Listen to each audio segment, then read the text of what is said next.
Isang magandang araw na pagbati mula sa amin dito sa Bundok Isarog. Narito ang inyong lingkod, Ping Bilyasa. Ngayon, pag-uusapan natin ang mga paghihirap ng karamihan sa aming buhay bilang mga Aita. Napakahalagang mapanatili ang aming katutubo at mga kaugaliang kinasanayan upang mapanatili itong ipamana at pagkakakilanlan.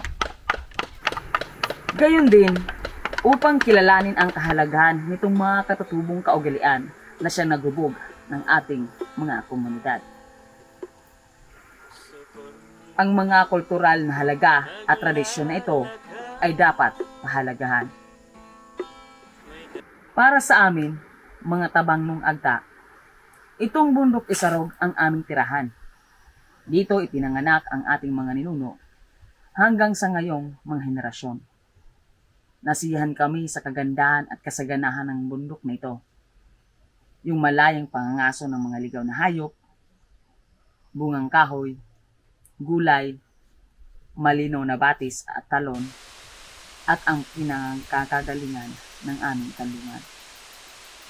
Dito sa Bundok Isarog, ang aming mga ninuno ay sadyang namuhay ng malayo sa gitna ng kagubatan, hiwalay mula sa mga unang kolonisador, kung saan ang karamihan sa aming katutubong kultura, kaugalian at mga gawaing pangkabuhayan ay pinananatili at isinasagawa. Ang paraisong buhay dito sa Bundok Isarog, hiwalay sa lipunan, tinatangkilik ng ilang henerasyon noon pa man. Ngunit napakalungkot na sabihin, ang dating nakahiwalay na buhay na malayo sa kabiasnan ay may kinahinatnan at wakas. Narito ang ilang dahilan kung paano nawala ang aming lupain. Ayon sa aming mga lolo't lola, buhat sa ating kasaysayan ay isinalaysay ang mga dinanas ng mga paghirap naming mga katutubo sa ilalim ng pagmumuno ng mga Espanyol. At pinagsasamantalahan.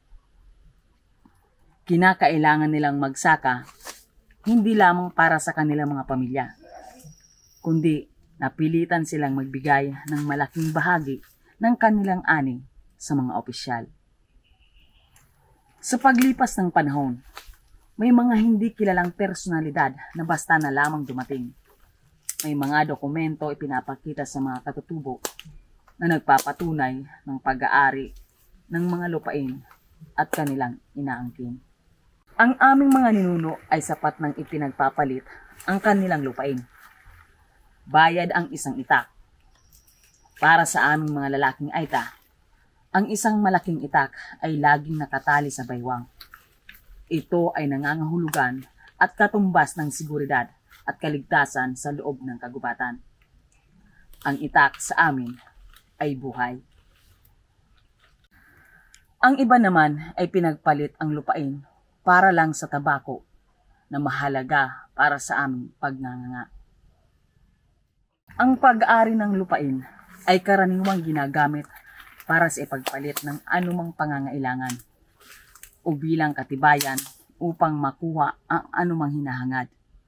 Dahil dito, napakaraming nawala ng lupain pag-aari nang hindi isinasaalang-alang ang tunay na halaga na nawawala sa kanila. Ang mga lupain o mga hayop gamit sa lupain ay karaniwang isang mahalagang dote kapag ikinasal ang kanilang mga anak.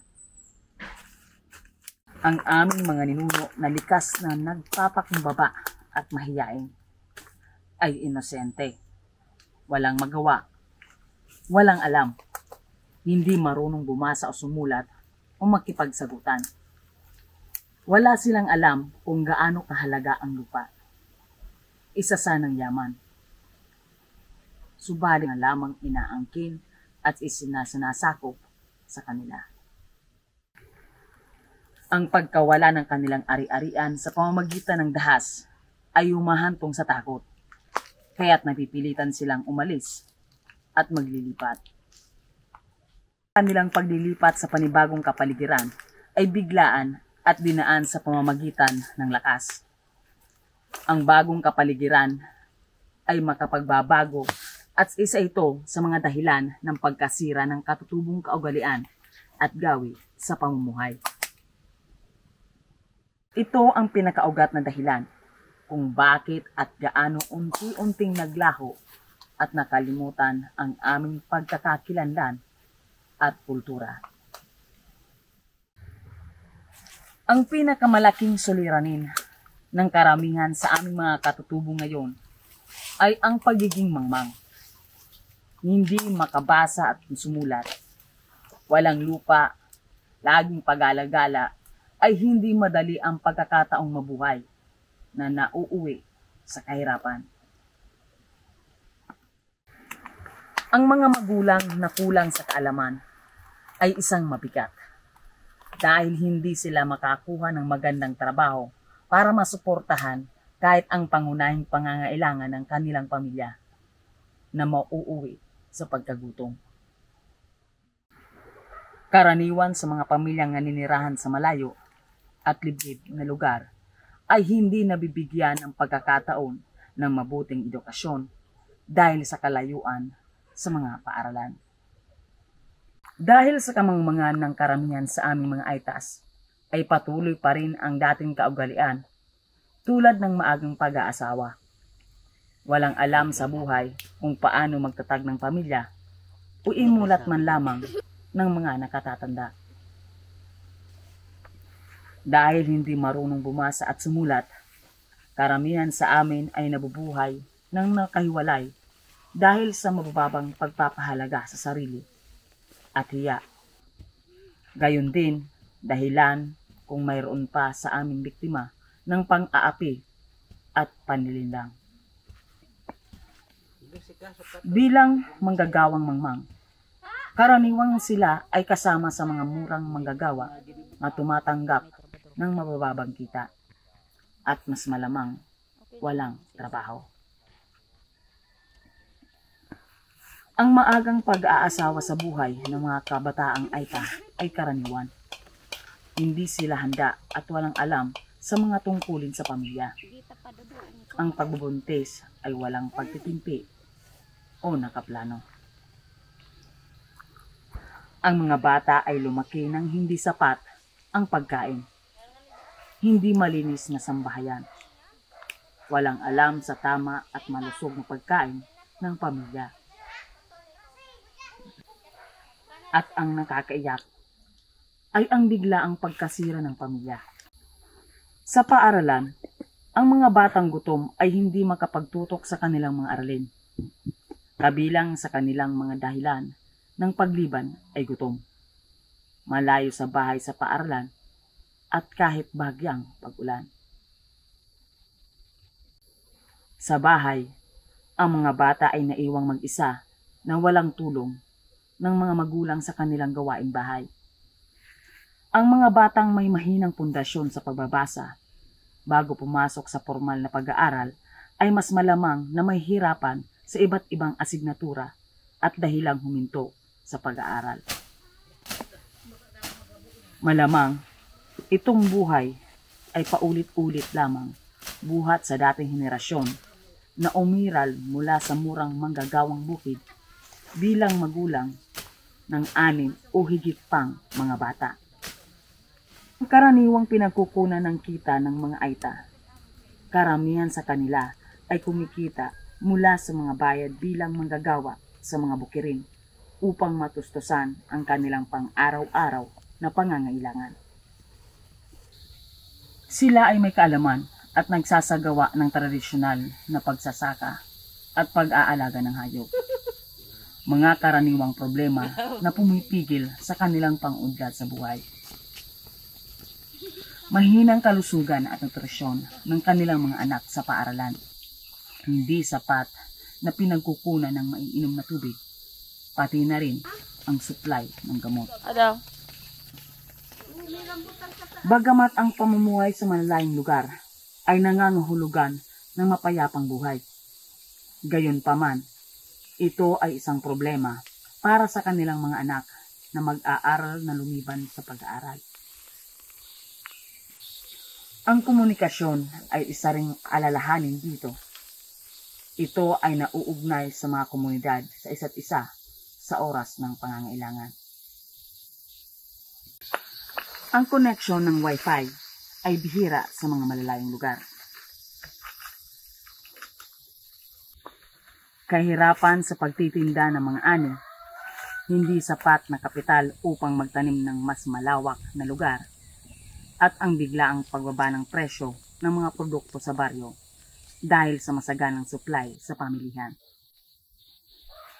At hindi regular na kita ay siyang dahilan sa mahinang nutrisyon, mahinang kalusugan at pagliban sa mga mag-aaral. Sa kalaunan, ang mga nasabing kabataan hindi nakapagtapos sa paaralan ay maagang nakakapangasawa sa gitna ng kahirapan. Hayaan niyong ikwento ko sa inyo ang totoong buhay ng isang babaeng agta na taga rito sa Bundok Isarog. Tawagin natin siyang Maring. 30 gulang. Hindi siya nakapag-aral. Ang kanyang ina, may isang murang edad na 14 anyos, ay napangasawa at nagkaroon ng maraming anak. Si May Isang ang naging isang kasambahay sa isa sa kilalang pamilya ng mga may-aring lupain at parehong may magandang hanap buhay ang mag-asawa. Inalagaan ni May Isang ang mag-anak ng mag-asawa hanggang sa kanilang paglaki. Iniwan niya ang sariling mga anak sa kanyang mga magulang habang nagtatrabaho siya sa pamilya. Kaya't si Maring at ang kanyang mga kapatid ay lumaki sa kanilang mga lolo't lola. Nagtrabaho si May Isang para sa pamilya hanggang makatapos ng kolehiyo ang kanyang inaalagaang mga bata. Umalis siya sa pamilya dahil siya ay nagkasakit. Kinuha ng nasabing pamilya si Maring para pumalit kay May Isang para alagaan ang sambahayan at tagapag-alaga ng mga apo. Naranasan ni Maring ang parehong kahiyan at kalupitan na naranasan ng kanyang ina sa mahabang taon. Tulad ni May Isang, si Maring ay laging naluluha kapag siya ay ipinapahiya sa harap ng ibang tao. At laging ikinikwento sa iba na siya ay hindi nakapag-aral kaya't hindi marunong bumasa at sumulat. Kaya na ako yung nagtatrabaho. Tapos pinapangistorya niya pa na may akong inadalan, dahil ko ito magbasa, dahil ito magsurat. Ang pigagastos niya sa ko, yung ipangistorya niya na tabang niya ito, pero pigabayadan ko ito. Sa pagkopra, kami pa nagtatrabaho. Gayunpaman, si Maring tulad ng kanyang ina ay napakatyaga, nananatiling pipi sa pagtanggap ng hindi masikmurang sakit na nararamdaman hanggang sa araw na ito. Ang pangunahing dahilan ng pagiging martir na ito ay dahil sa kanilang mga utang para sa mga pangangailangan ng kanilang pamilya. Sa tabi ng gawaing bahay, pag-aalaga sa mga bata, nagtrabaho siya para sa bukirin ng pamilya. Napakalungkot tanggapin, ngunit ito ang katotohanan. Ang kamangmangan ay ang pangunahing sanhi ng mga paghihirap na pumipigil sa pag-unlad ng aming mga buhay. Salamat sa inyong pagtangkilik. Hanggang sa muli.